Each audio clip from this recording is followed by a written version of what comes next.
mercredi matin vers 10 h là devant l'église Saint-Louis des Français. Et les pèlerins ne sont pas encore là parce que les pèlerins, eux, habitent loin, et polonais, français.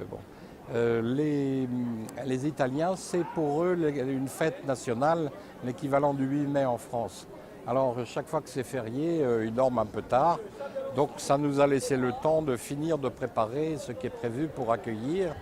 L'idée, c'était la communauté française montre aux pèlerins venus pour la canonisation ce qui les fait vivre, ce qu'ils aiment à Rome, ce qui soutient leur vie chrétienne. Donc il y a tout un parcours dans chacun des 5 lieux. Il y a 5 églises plus le séminaire pontifical.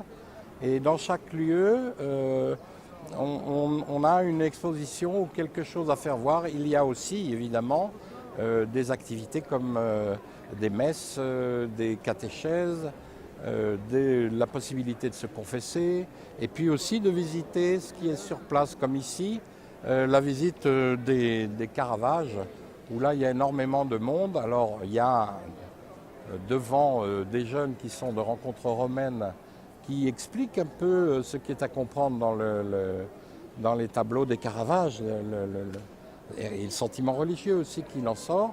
Et puis après, ils rentrent pour visiter. Tout du long, on a une exposition avec des photos de Jean XXIII, de Jean-Paul II qu'on peut regarder.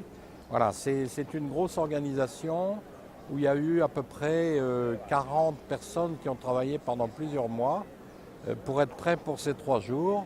Et ici, l'église va être ouverte non-stop de ce matin, vendredi 9 h, jusqu'à dimanche 19 h, même la nuit, où on prévoit, on ne va pas avoir le cœur de chasser des gens qui vont s'endormir de fatigue sur les bancs de l'église. On ne fera pas comme au Moyen-Âge, mettre de la paille pour les pèlerins dans les bas-côtés, mais on va accueillir, on s'apprête à accueillir non-stop tous ceux qui vont venir. Et on attend à peu près 10 000 personnes par jour. Regarde, 30 000 pèlerins, ça c'est énorme. Hein. Alors on a fait aussi un petit parcours comme sur les chemins de Saint-Jacques, avec de quoi tamponner quand vous avez fait chaque station et visiter chaque endroit. Et il y a des jeux pour les enfants aussi dans une des églises à Saint-Nicolas. Et puis on a fait, pardon. Les 5 stations. Alors les 5 stations, c'est ici Saint-Louis des Français. Il y a l'église Saint-Nicolas des Lorrains, qui est de l'autre côté de la Piazza Navone. Il y a l'église Saint-Yves des Bretons.